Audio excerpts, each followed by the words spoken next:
Hello and welcome to Cambridge Skeptics Live. Cambridge Skeptics are a not-for-profit community organisation based in Cambridge for the promotion of positive skepticism and critical thinking skills.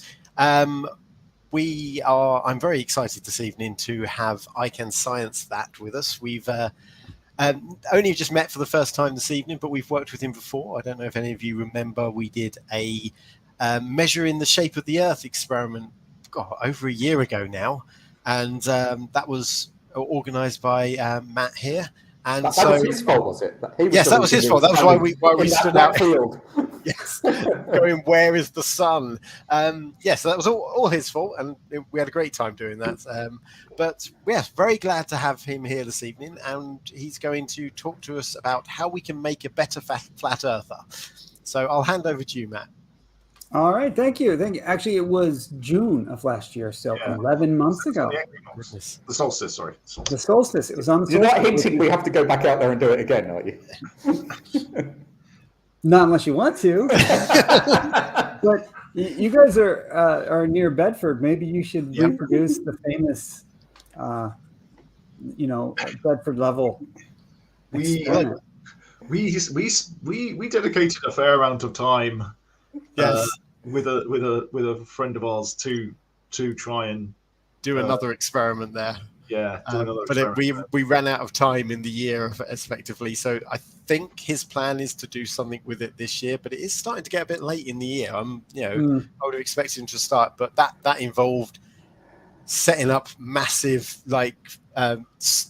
targets along the river and then measuring that we could raise and lower to see if the Earth. Yeah, that was the original. Was it Alfred Wallace, right? Yes, something like that. So that was a lot of work, but unfortunately we ran out of time in the year and the weather was turning on us. So we didn't get a chance to actually do a proper day of measurements. But I'd be really excited to see that one, especially if you can coax some genuine flat earthers to come out.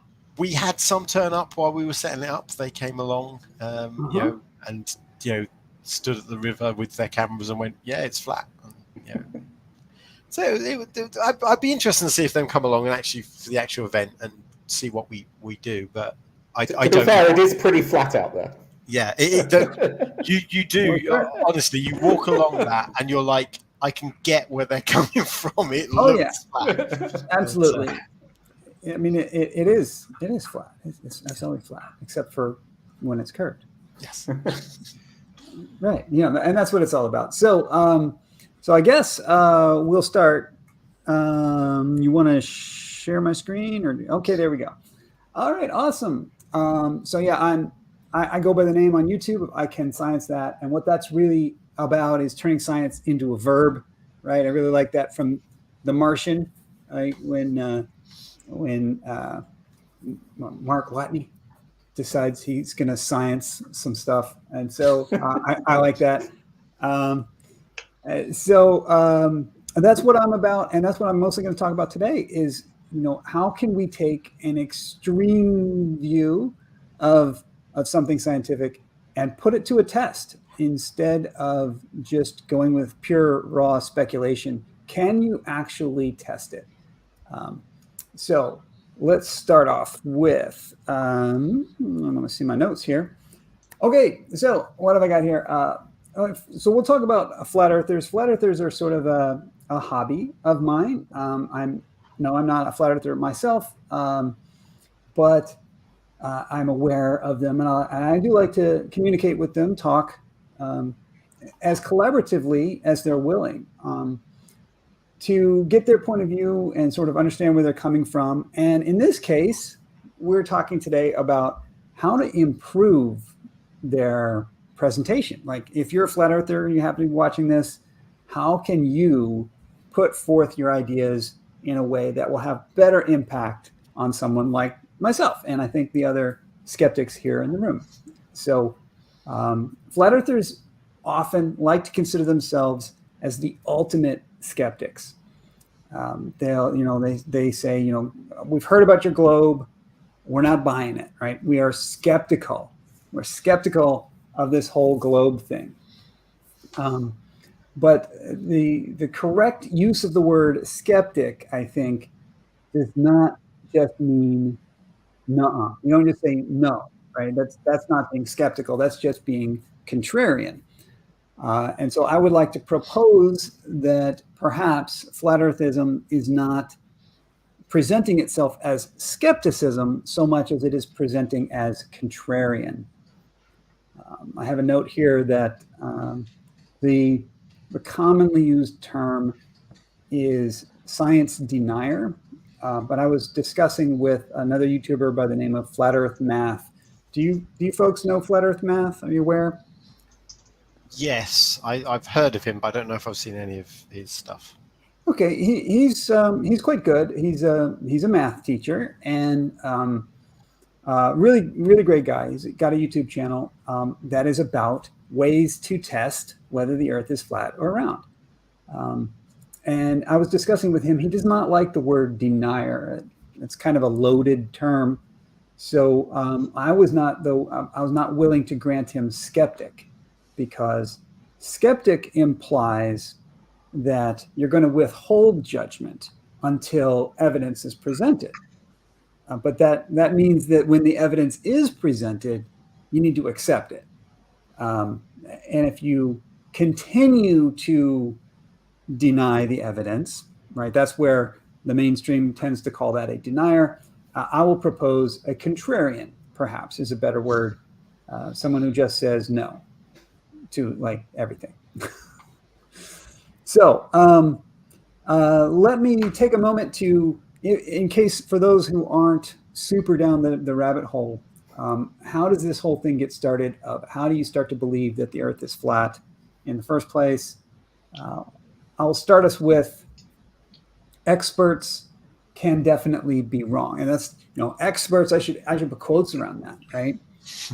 We rely on experts for all kinds of things, but all you have to do is take a slice through any moment in history, any point in time. Take a slice, and you will be able to find so-called experts of that time period who we now know were wrong, right? So based on that alone, I think there's a strong reaction. We cannot rely on experts. Experts maybe are wrong, and worse than wrong, sometimes they are con artists, right? Sometimes they're fooling us on purpose. So I have a little clip here. Let's see if we can play this clip. Bring it up. Like the example of the auto mechanic. So if your car breaks down, unless you are yourself experienced with auto mechanics, you would be advised to take your car to a licensed auto mechanic to have it fixed.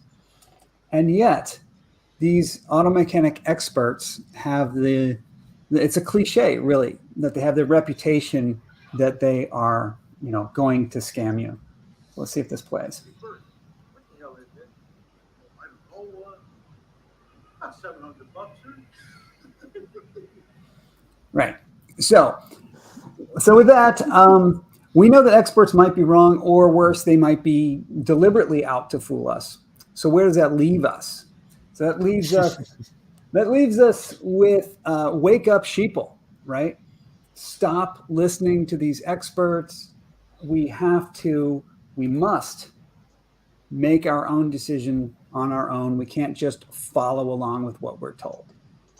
And I think everybody's on board with that so far, really. You can see how this goes. Although I would imagine, I would invite you. Do you think I've made any logical errors so far in my train of thought? I think just because experts can be wrong and that we can be fooled, it doesn't necessarily mean that they are wrong and that they are attempting to fool us or deceive us in some way. Right, Yeah, exactly. Of reasoning. Like there's a big gap between we could be fooled and therefore we must be wholly responsible for discerning what the truth is. Yeah. Right. Humans are really bad at Bayesian reasoning, right? There's a good question just come up in the chat on this. How does one determine who is an expert? What criteria do you use to become an expert? Yeah, that's definitely a big part of it. I don't want to spend a lot of time with it, but I would say, like Carl Sagan was famous for his baloney detector, and I would go with his guidelines for what is an expert. Right? Usually, what is an expert comes to training and experience, right? Or you could go to a court of law, right? Laws recognize experts in fields. So if you're going to have a trial and you want to have somebody testify about, what is the correct medical treatment for some disease, then the law has guidelines for who would be an expert and who would not be an expert. I think it's important we look more for expert consensus rather than the viewpoint of an individual expert. And that's good too. Yeah, that's a very good point. The experts don't all agree with each other. And I would say that the contrarian view is that the experts not agreeing with each other is another point that proves we cannot rely on the experts. The chat's sort of then asked the question is, what's the difference between a history buff and a historian? And my own immediate gut feeling on that one is that it's a matter of sort of subjecting yourself to criticism.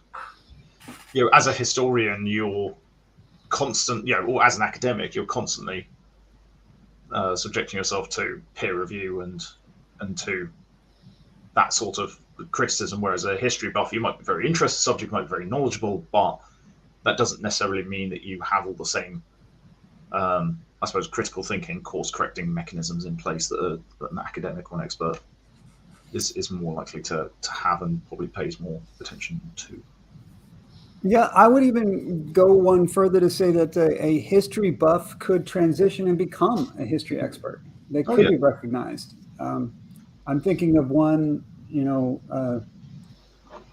physics expert that I have in mind who did not have traditional, college education path that we normally think of, but is in fact published. And is an expert in the field. So it can happen. It's not one of the things that you'll hear me say often is it's not black and white. There isn't a hard line where we just draw. There are people who are just obviously an expert, and there are people who are obviously not an expert. And then there's a whole blurred line in between. Is that fair? Yep. Yeah, definitely. Okay, so what we hear, getting back to this discerning on your own idea, this is where the flat earthers are coming from, I think, for the most part, or many of them, I should say. I shouldn't generalize everyone because we're all very, very different. But many of the flat earthers that I have interacted with directly talk to me about this word. It's a very loaded word, discernment. They use that word specifically, and if you're not in this circle, you'll be like, what? You mean like to discern, like to tell the difference? Yes, that's what they mean. They mean it means on your own, you are responsible for determining what is true and what is not. And so the obvious question is, well, how do I do that? And the flat earther approach, as I'm aware of it, is generally that you feel it in your gut. You just know. And that is formally what we call intuition. And I am here to tell you that intuition is not reliable.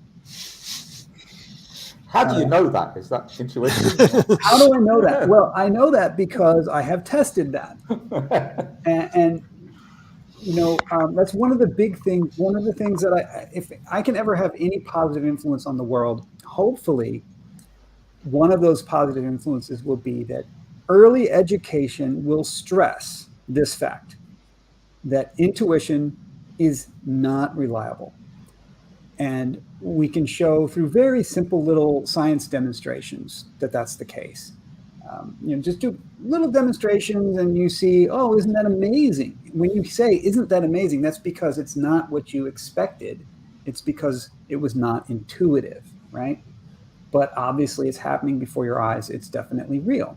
So we should all understand that by now, that intuition isn't reliable. It isn't the best way to discern what's true and what's false. Instead, we should test it. Whatever you think is incredible, put it to the test. So that's what I'm all about. Okay, so as I go on, let's talk about some things. I want to talk about what are good tests, but first, what are some things that are not tests? It's easier perhaps to eliminate some of the most obvious things. So the first one is I just know it, right? I feel it in my bones. That is not a test. That doesn't count. Similarly, everybody knows it. Everybody knows it doesn't count either, right? Say the sky is blue. Well, everyone knows that the sky is blue. Maybe true, but it's not a test. Okay. And of course, the flat earth favorite, it looks like it. So yeah, we were talking just earlier about the Bedford level and how very, very flat it looks. Now, is that a test? I'll move on to in a bit to show that that's maybe you could say that almost counts as a test, but it's not a good one. Okay, so and I'll put forth a silly little theory of mine that that I think we can all agree is silly, and that is my theory that the sun rises every Tuesday. I have that theory, and I'm going to put that forth, and we'll come back to it a few times. But I want to put it forth that I saw the sunrise today, and based on that, the fact that the sun rose, and today is a Tuesday, I now know that the sun rises every Tuesday because I just know, right? And how that doesn't count, right, as a test. And for the flat earthers, here's a real one from real flat earth belief. Water doesn't curve. Now you'll hear this in different forms. Water always seeks its level. Large bodies of water are always flat. Different ways of saying the same thing, but they mean that water is flat. Oceans are flat. Lakes are flat. But the problem there is that is not a test. That is a claim, right? I am claiming that the sun rises on Tuesdays, and I am now claiming that water doesn't curve. How do you know? Right? How do you know that water doesn't curve? Has it even occurred to you to ask that question? And yeah, I would invite anyone who's a flat earther who buys into this idea of water doesn't curve. Are you making that conclusion based on one of those 3 lines up there? I just know that water doesn't curve. Everyone knows water doesn't curve, or it looks like water doesn't curve. None of those is a test. Let's instead design a test. So as we design a test, I want you to keep in mind it is not possible to empirically prove something to be true. Yes. Go on. In my day job, I'm a statistician. The number of times I've gone, okay, does this statistically prove blah? Yeah. No. It's good evidence for or against, but... Exactly. There's always the possibility that if you roll the dice one more time, something different will come up, right?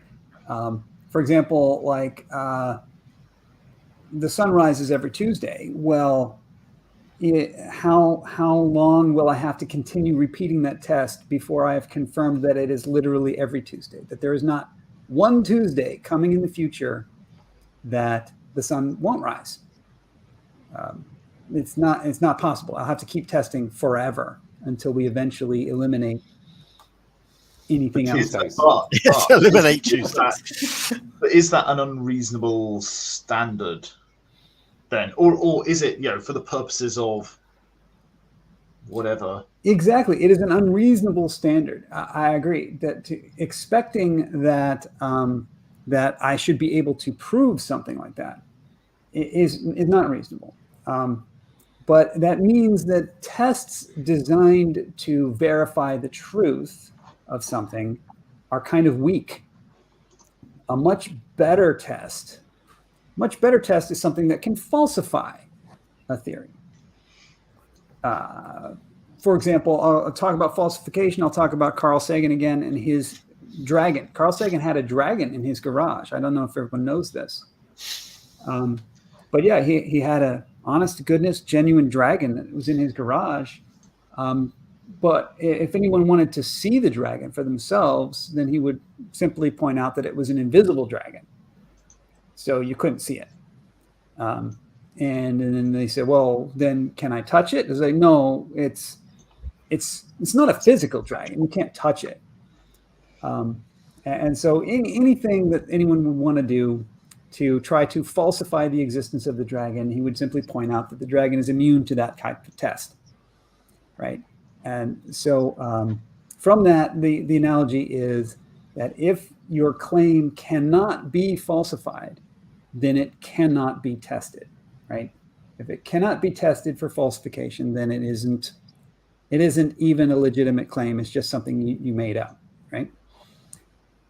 Okay, so a test must have the capacity to falsify something, and that falsifying something is how we discern what is true from what is false. Because typically you'll have one or more, you'll have really two or more competing hypotheses that you would want to test between. For example, I say the sun rises every Tuesday.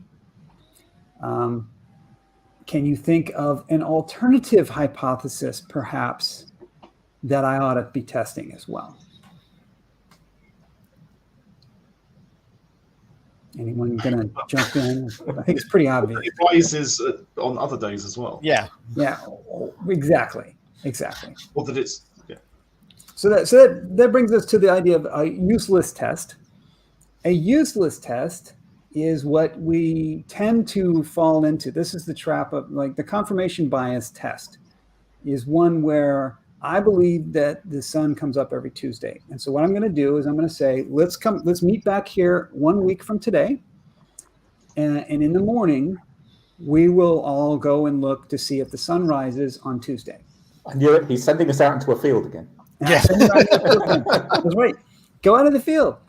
Go out in the field on Tuesday and tell me, does the sun rise? And when the sun rises next Tuesday, I'm going to declare that my hypothesis has been validated, that the sun does indeed rise every Tuesday, and I can prove it. Pick any Tuesday of the year, and the sun will rise. You know, it may be behind the clouds, but it's going to be up there. It will definitely be behind the clouds. I know that. Yeah. So in the Arctic Circle. So the irony. Oh yeah, good point. Oh, good point. Yeah. Where we live, the sun rises. So what I want to point out here is that using the scientific method that we were taught, I haven't done anything wrong, right? I tested my hypothesis, and I validated my hypothesis, right? So isn't that what I'm supposed to do? Where'd I go wrong here? The falsification bit, I guess. Then well, no, you didn't. No, that you. I could falsify, right? If the sun does not come up if it doesn't, Tuesday, if it doesn't come up, then right. So it's the volume of evidence. It's like saying, this coin always always shows a head. Flick it, and it's a head. See, fine, every time. Well, yeah, there's that. The real key here is the alternative hypothesis. It's the alternative hypothesis. That's right. I have neglected the alternatives. The obvious known alternative that the sun comes up every day.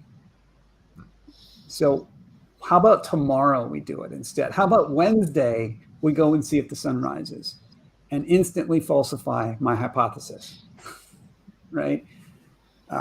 So that's the thing. On my YouTube channel, I have a series, Critical Quickies, and in there I have this jar of jam. That's actually a real jar of jam that my neighbor really did give me that inspired that.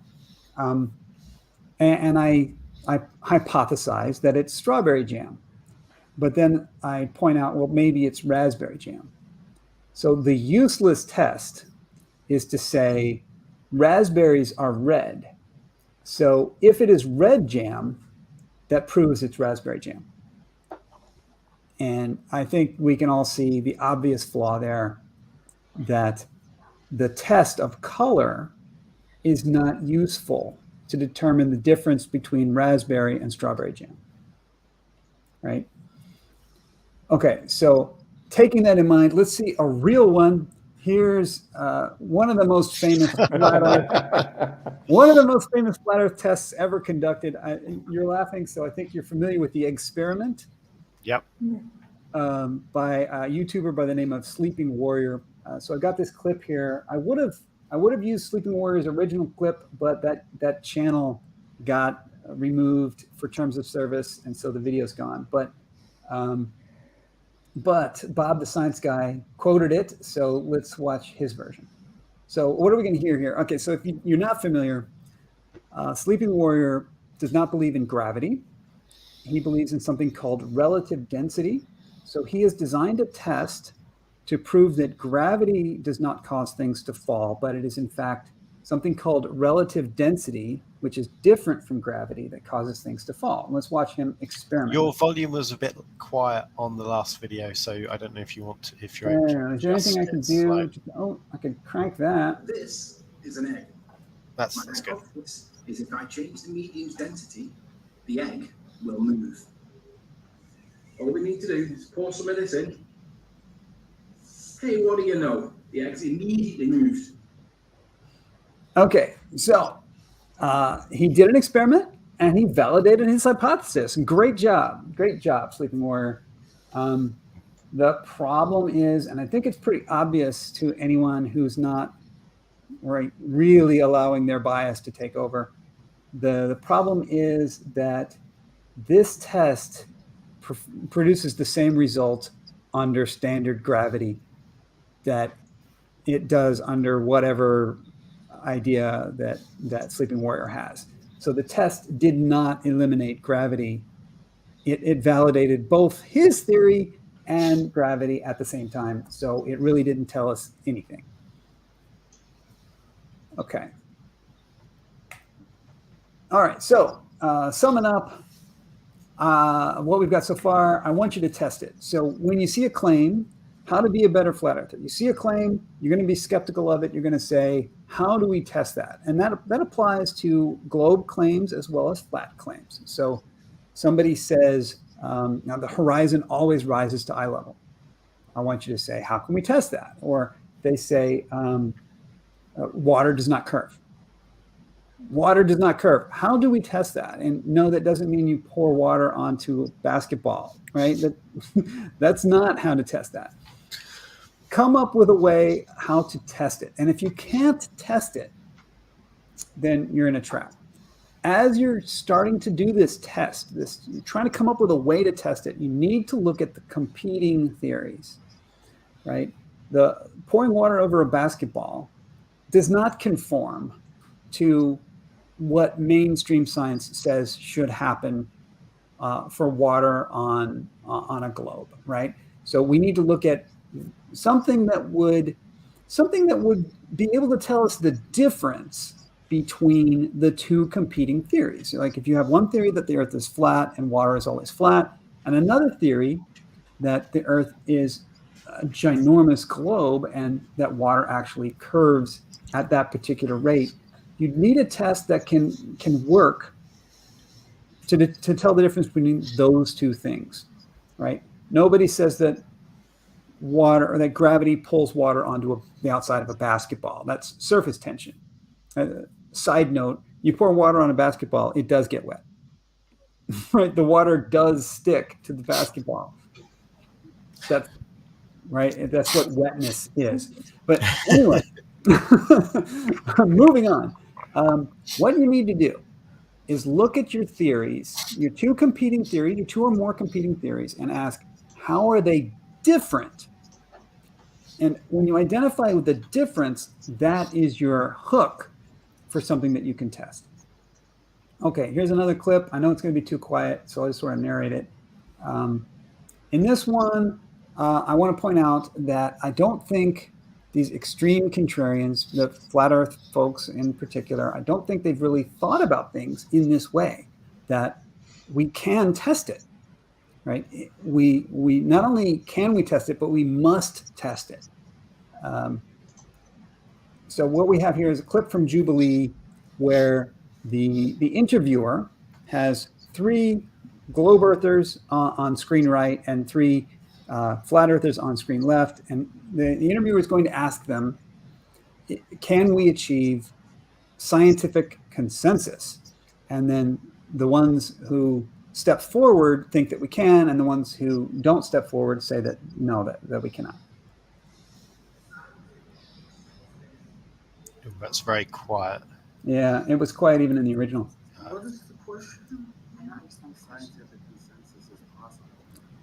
So the question was, is scientific consensus possible? And we see the 3 globe earthers step forward and say, yes, it is. And the 3 flat earthers look very confused by the question. In fact, they haven't expressed verbally that they don't understand the question. So how to be a better flat earther? The first thing I want you to understand is that we can test things. We can achieve an objective result through testing. Okay, so examples of tests. Unless there's pause for any comments or anything before I go on to examples. So they're saying consensus isn't possible in their viewpoint. Yes, I think that's really at the very heart of what I've discovered of these extreme contrarians is we start with, we can't rely on experts. And then the second one is, there's no way to know for sure. Wow. Okay. Right? There's no way to know for sure, because the immediate reaction, like we think the Earth is flat. The experts say it's round. Prove it to me. The expert shows you a photo. Shows you a photo taken from the Apollo missions. Here's a picture of the Earth. It's round. The response is going to be, well, that's fake. I can't take that picture. I can't go out in my backyard and take a picture that looks like that. There's no way. There's no possible way for me to prove that that is real. And so then my hands get thrown up in the air and that's it. We're done.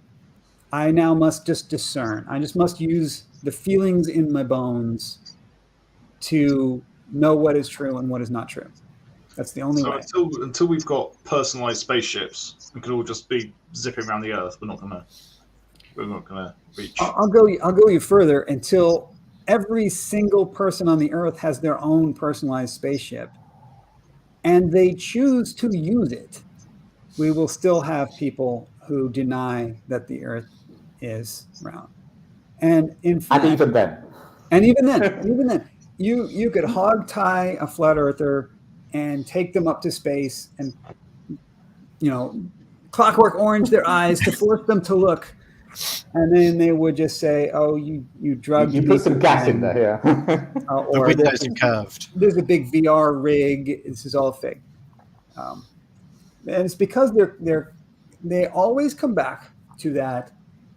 You can't prove it, right? It's coming back to yes, but you can't prove it. You can't prove it. And what I'm telling you, I'm telling flat earthers, you can test it though.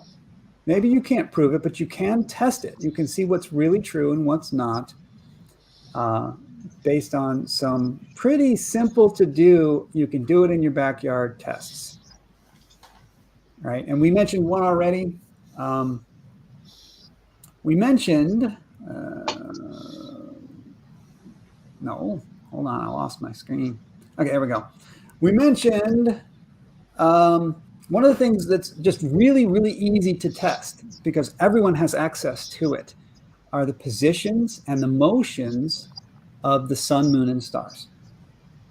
And we did last year in the solstice, right? Yep. We went out and people all over the world went out and said, where is the sun? Basically, you know, where is the sun in the sky? And based on that simple little data collection, we can tell whether the Earth appears to be flat or appears to be round. And notice, let's back off of the we proved anything, right? We don't have to say we proved anything. We can just say, well, based on the data we collected, this is what seems to be true, right? And so that's a good one. And there's dozens, literally dozens of variations that you can do based on the position and motion of the stuff that moves through the sky. Another really good one, we hear this one all the time. We hear the horizon always rises to eye level. Raise your hand if you've heard the horizon rises to eye level. I've never understood what it means, though. Oh, well, I can explain. If the Earth is indeed a sphere, then as you move away from the surface of the sphere, the horizon should be lower and lower in your view, right? It will drop away from the horizontal. But if the Earth is a plane, is flat, it will drop. It will also drop at an extremely lower rate, Right. like a very, very much lower rate. And if it is in fact an infinite plane, as many flat earthers think that maybe it's an infinite plane, then the horizon will never drop below eye level. It will always be at exactly eye level. I actually do have a video on my channel where I do the math to work out what is the angle. And you can work out the angle for the sphere. That's pretty well known. But you can also, it's very easy to work out the angle if the Earth is flat. It's just that it depends on how far out you're seeing. So it's very easy to test, though. It's like super, super easy to test. So if you see the claim, one way or the other, you see the claim that the horizon always rises to eye level, or you see the opposing claim, which is no, the horizon does not rise to eye level. Why don't you just test it? It is just unbelievably simple to test. You just get like a theodolite app on your phone. That's what this picture is, a theodolite app on your phone, and you can climb a mountain and then go and look at the horizon and tell, is it below eye level or is it above eye level? Or better yet, get on a plane, fly somewhere, grab one of those Southwest Airlines getaway fares for like a couple $100, just fly somewhere, get your theodolite app and point it out the window and see. Another one, let me see, I don't know if you can see me here. I made this. This is based on a design from Bob the Science Guy. I iterated on it, but I came back to his original design is brilliant. This is great. This cost under $10. So I just went to the hardware store and I bought some plastic tube and 2 of these little T-junctions and just make this shape. And then you put water in it and maybe some food coloring if you want. Just water is good enough. And what this is a water level. So you just put the water at a point in the tube on both sides. And then when you line these up so that the water lines are straight, you can see exactly what is horizontal based on that. Remember, water always finds its level, right? So the 2 water levels on the 2 arms of the pipe will be at exactly the same horizontal level. So you line those up and that gives you a perfect horizontal. So then just point that at the distant horizon and answer, did the horizon rise to eye level or not? Cost you $10. Anyone can do it. So another one we see this claim all the time. This is one of the most popular flat Earth claims, is that we see too far. Right? So far, that's a claim. We see too far as a claim. So what are we going to do? We're going to say, how do you test it? Right? How do we test that claim? And while we're testing it, remember we have two hypotheses. We're going to compare either the Earth is a globe or the Earth is flat. And we want to falsify one or both of them, right? So when we ask, do we see too far? We must also ask, do we see far enough? If the Earth was a globe, we should see this. If the Earth was flat, what should we see? Is that what we see, right? So design a test based on that. And don't forget the, like, if you don't see what you're supposed to see for a globe, then did you forget? Do you actually see what you're supposed to see if it's flat, right? We don't get to just give the other side a pass. Got to test them both. All right, and here's a last favorite I'll point out just because it costs literally nothing but time. Everyone can do this behind your keyboard. Keyboard warriors can do this one. Just plot the distances between cities. Take like a bunch of major cities all around the world and figure out how far apart they are based on commercial airline data, right? You can book a flight from this city direct to this other city, out and back. What is the average time? And use the flight time as a proxy for distance, right? And so then use that to lay out what geometric arrangements you can make to make a map. You can build up now a map of what the world actually looks like. And so there are two competing theories. One is that it's flat. So if it's flat, then when you plot the distances on a flat piece of paper, you should be able to make a map that works. And the alternate is that it's a sphere. So if it is a sphere, then you should not be able to make a flat map that works. Instead, you would have to map it on a three-dimensional globe for this to work. So that presents a difference, right? There's a difference between those two results, and it's easily testable. Okay, so what have I got here? One more reminder is that we're supposedly doing critical thinking. Now, I want to point out that critical thinking doesn't just mean being critical, right? It doesn't just mean saying no. Right? It means thinking. It means thinking, right? It's not critical feeling, it's critical thinking, right? So it's not saying my intuition tells me you're wrong and therefore I am critical of what you say. That is not critical thinking. Critical thinking is saying, I see your claim and I'm going to be critical of it and I'm going to think through it. And some things that don't count as critical thinking at all. The first one is the famous, you can't prove it. We've talked about that one already today. You can't prove it, therefore it's not true. That's not critical thinking. Or you can't prove it, therefore I'm going to dismiss it.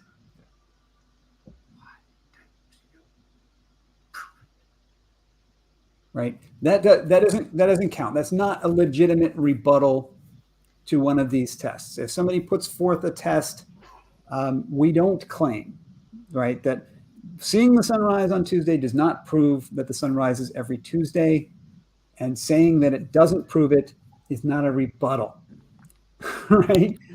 That's not going to get you anywhere. Okay, what else? Ad hoc rescue. I like this one a lot. You've designed your test and the test doesn't come out the way you expected. So what do? You try to invent an excuse. So let's see, probably the most famous ad hoc rescue attempt in the world of flat Earth is Bob Nodell. Bob Nodell's famous 15 degrees per hour. Are you guys familiar with the film Behind the Curve? Yep. Okay. Yeah, in the film Behind the Curve, which is a beautiful piece of film, by the way, Bob Nodell explains how, according to their hypothesis, the Earth should not be rotating 15 degrees per hour, but they measured that it was. And then here is his reaction to that. Obviously, we're not willing to accept that. And so we started looking for ways to disprove that it was actually registering the motion of the Earth, and that it in fact was registering the motion of the sky. Right. And so they don't accept it, and they look for ways to show that it is coming from something else. Right. So that we call it ad hoc risk. Yeah, it's the sky moving, and for reasons, the laser is somehow picking up the motion of the sky. Cool. Okay. Obviously, What else we got here? Moving the goalposts is a very well-known fallacy, and yeah, this one doesn't count. This isn't critical thinking either. When your hypothesis fails, you accept it. You don't then say, okay, but I demand something more.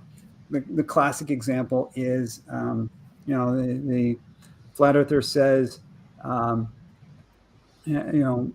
show me, if the earth were round then and space were real, then they could show me a photo of the earth from space. There's never been a photo of earth from space.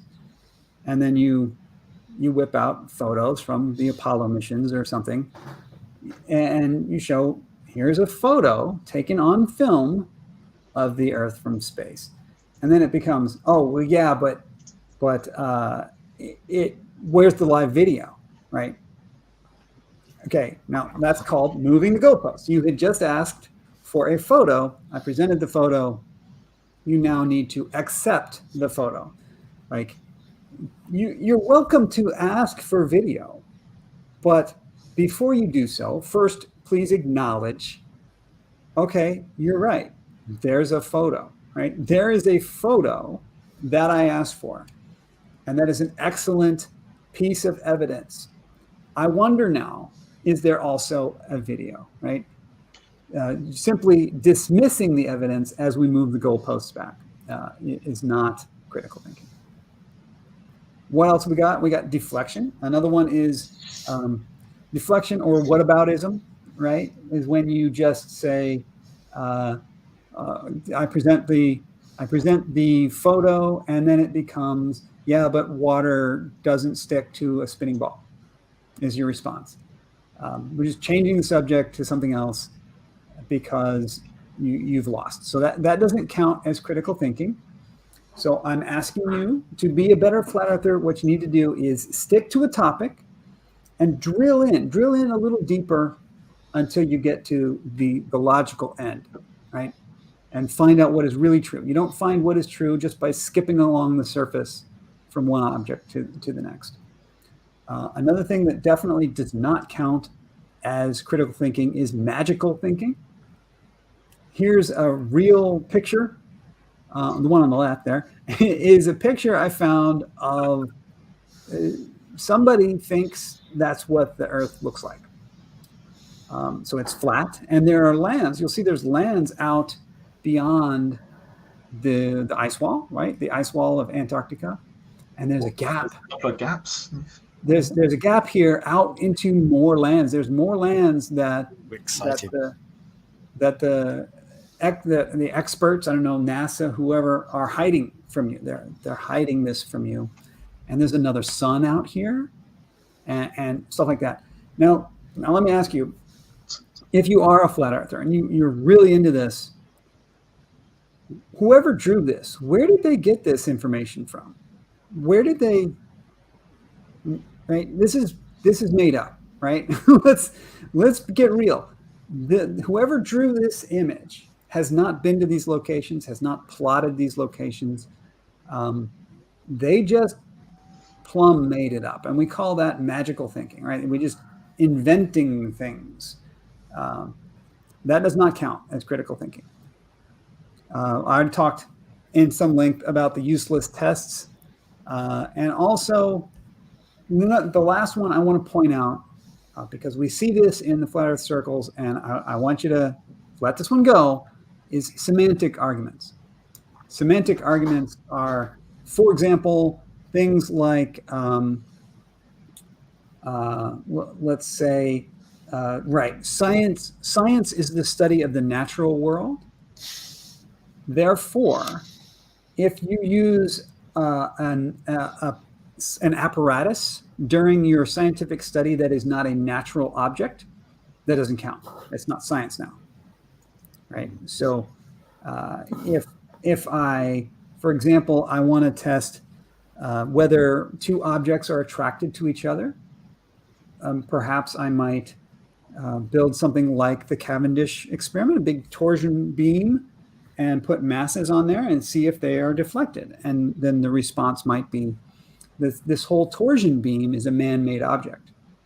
And a man-made object is not natural, therefore you're not doing science. Where do you see torsion beams in nature? I think is exactly. Where do you see torsion beams in nature? Or even they'll go just even simpler, where do you see that phenomenon in nature?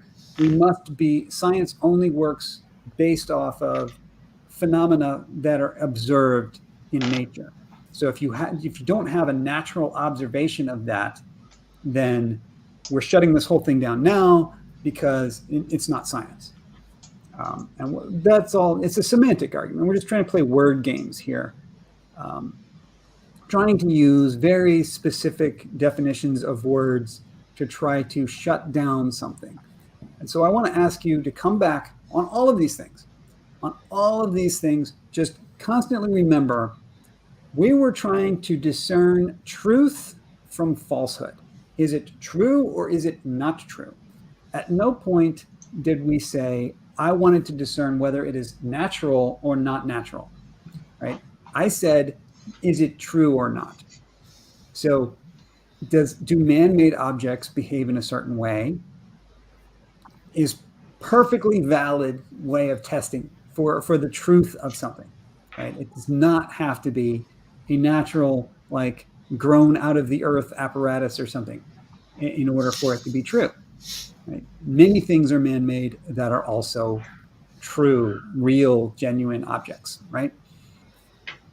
Okay, so in summary, how to be a better flat earther. If you're a flat earther, or if you're not a flat earther, right? Keep this in mind. The truth of the matter is, I'm not going to sway any flat earthers with my talk today.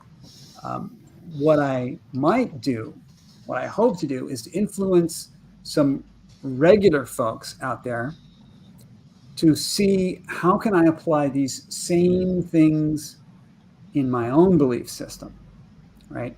So how to be a better flat earther is really how to be a better skeptic, how to be skeptical. So first off, yes, be skeptical. When you hear that chocolate is a huge health benefit, you read that in your latest science blog and it says, oh, chocolate, it turns out cures cancer.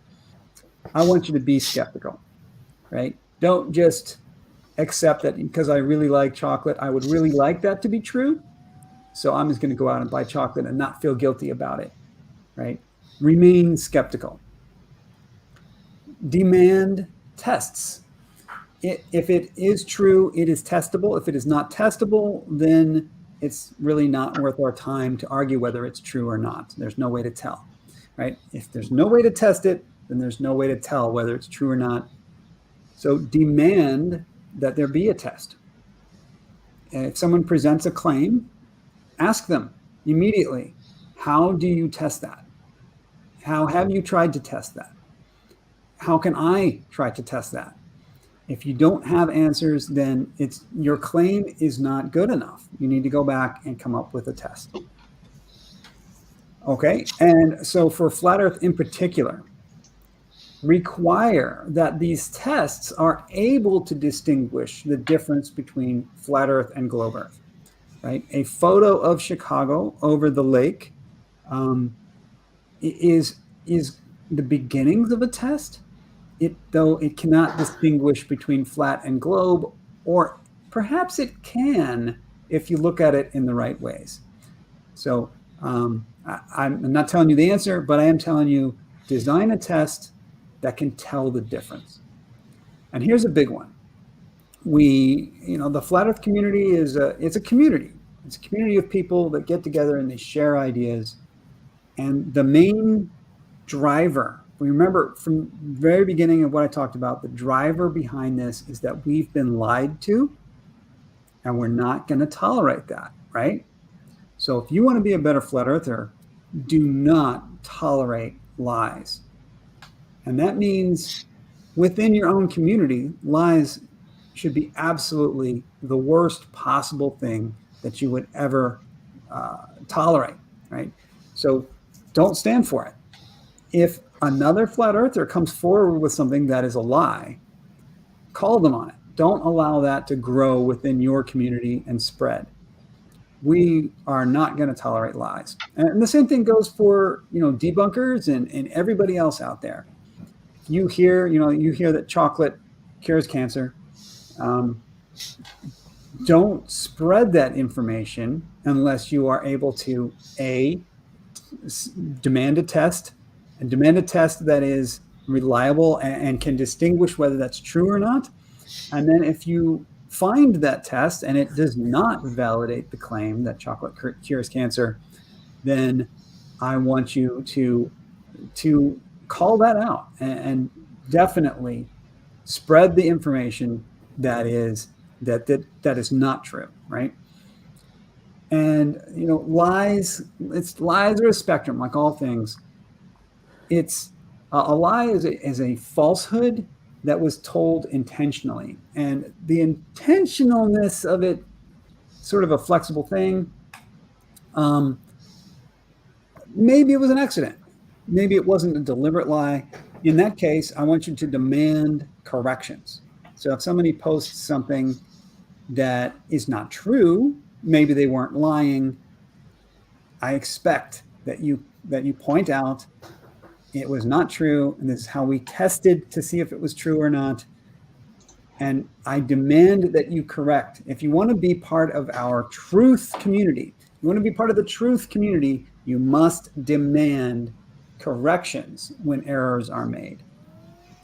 And finally, demand that of both sides. So if you see a claim that water curves on the scale of planets, then I want you to demand these things of that claim. You say, I'm not going to believe that claim that water curves until you can show me a way to test it and make corrections when anything you said was wrong, right? And same on the other ways. Water never curves. Water's always flat.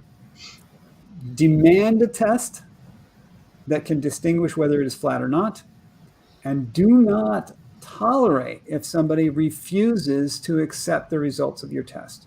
When your test comes out, I want you to hold your people to those results. Okay, so that's all I got. Cool. Thank you very much. That was really interesting.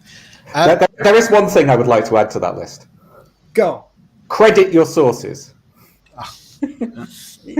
That's a bit academic on it, but yes. It just makes it so much easier to double check what you're saying and find out where it comes from. And yeah, like I was talking to a flat earther who had film of an island over the water, and he made that claim, and I was like, well, sure, I would like to check your claim. And he refused to tell me where it was filmed from. And I'm just like, he gave me the general area. He sort of drew a blob on the map. And I don't know why he did that. Actually, I have a suspicion why he did that. My suspicion is he did that because he knew somewhere in the back of his mind, he knew that if I actually went to that location, I would know what I was looking at. And I would discover that there was something wrong with his observation, because he knew that his observation couldn't be true because it showed that the Earth was flat. And I find this is universally true, that extreme contrarians actually, at some level, understand that it's not correct. But just there's like yes. Yeah, like in this case, so it was a flat earther. He had a video of an island, and he was, convinced that this showed that the Earth was flat, and so he told me roughly where it was, and then I had to go using Google Maps and scrub up and down the coast looking for exactly the location. And I found the exact location because you could tell from the video, some landmarks in the video, you could find it. And I did. I mean, so it took me half an hour, but I found the location, and sure enough, I checked it and found it was a real video, but it was not the island that he said he was looking at. It was entirely in a different direction, and actually what he had filmed was globe proof. He had filmed perfect globe proof, proof, the solid evidence that matches the globe, and just then shouted up and down that it was flat Earth proof, which is pretty typical, honestly. Cool. One thing I do want to sort of add here, not really adding to anything you've really said, just sort of something that we talked about when we discussed flat Earth in the past, is I want to make it clear we're not saying that flat earthers are idiots or anything like that, or that they're somehow incapable of doing science correctly. A lot of the time it's maybe not having the experience of having done it correctly, maybe not been shown good ways to engage in critical thinking or designing tests and things. And I'm hoping that if you are a flat earther watching that, that's what you can take away from this evening. You know, I think Matt has done a brilliant job of laying out the ways we can, both sides can develop tests and test things and come up with answers that, you know, while they don't prove anything, they can give us good reasons to believe things one way or another, and good methodology for critical thinking. So I always find, because I often engage with people in the chats on our video and stuff like that, often find that people will come along and they'll be a little bit offended by maybe something we've said or something like that.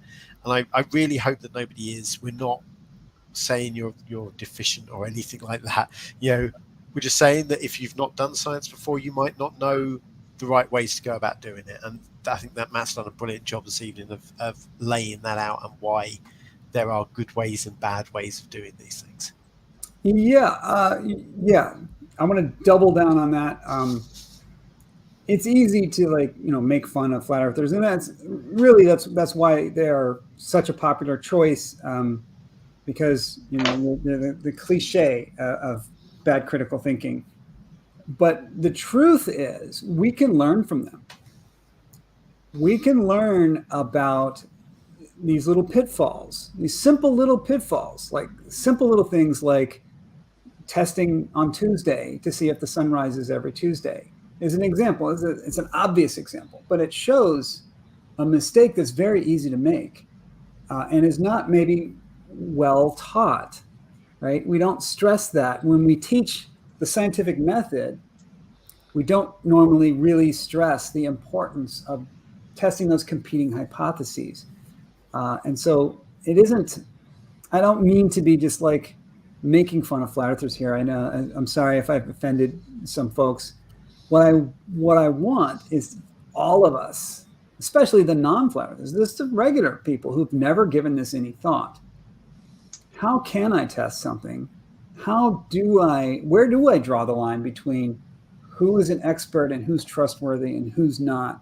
Because we all have like real questions like, is the earth flat or not, right? It's not going to affect your daily life unless you're in some limited number of fields. But there are decisions that affect everyone's daily life, and we need to know what is true. And yeah, I think we are now officially in the post-truth era. So what are we going to do? How do we deal? And so that's what I want to really have people think about as we're looking at this. Flat earthers, they're not dumb. I mean, there's been numerous studies on that, and there are correlations that are shown, like correlations with education level and various conspiracy beliefs. And yeah, there are correlations, but there are plenty of very intelligent and even educated people who believe extreme things, all the way up to including flat Earth. So to dismiss them as stupid or ignorant is a folly. That's a folly that I want us to not make. I want us to look and say, how did an intelligent person come to that conclusion? And the first thing I want us all to ask is, are they wrong? Could they be right? And do a few of these tests, right? That's what these tests are about. Do 3 of those tests. And if any of those 3 tests comes out in their favor, it's time to give them a bit of a nod, right? But if you do 3 tests and they all come out globe, then you can say comfortably, no, they're wrong. How? And then ask, what happened in their mind that led them to this different conclusion than I have come to? And am I doing those same mistakes in something else? Like, have I bought into chocolate cures cancer because I saw that in a science blog? Is it true? Right? I think we've all seen some claim along those lines. Yeah, I think all 3 of us came from extreme beliefs in our past to skepticism later in life. So we have believed crazy things in our past, and we've learned to discern better. You've used your discernment? Yes. Yeah. My intuition, yes. Well, yeah, hopefully we don't use intuition. Intuition is fraught with peril. That's how con men work, by the way. I don't know if you've ever been a con artist yourselves, or been conned. The best way. So yeah. Oh, there you go. Yeah. The best way to lie is with statistics. That's what I've heard. We can make anything proof. Okay, well, I think that's a great place to end. Again, thank you, Matt. Before we talk about what we're doing next, do you want to tell people where they can find more information about you? Oh, sure. Well, it's I have a YouTube channel. Let me go and grab the link. I'll just throw it in the chat if that works. Let's see if I can. I think it's in the description of the video, it's in the show anyway. Good. So let me have a look. I'll put it in the chat anyway. Yes, I did. I put it in there, so it is in the description. Awesome. Okay. Good. I Can Science That. It's a YouTube channel. Yeah, the main gist here is it's a lot of like flat Earth and investigations into flat Earth and flat Earth claims. I don't do debunking though, and I really don't do debate because that isn't productive. What I want, and if there are any flat earthers out there who see this, please reach out to me. What I'd like to do is have a discussion because I believe there's a truth, there's an objective reality, and we can use tests to determine what that is. So let's get together and agree on that. Let's agree that we can test for what is truly reality and do a test like we did last year. It's summer again, so maybe we'll do, if you guys want to do another test, let me know. We'll do something this summer if you want. Sounds good to me. Cool, thank you. Okay, so coming up next time, we are going to be talking to Dr. Stephen Barrett about misconceptions and confusions in astrophysics and astronomy, which sounds very interesting. I'm looking forward to that. That will be on the 7th of June. But otherwise, thank you very much for joining us. Thank you again, Matt, for a very interesting discussion. And we'll see everyone next time. Bye. Bye.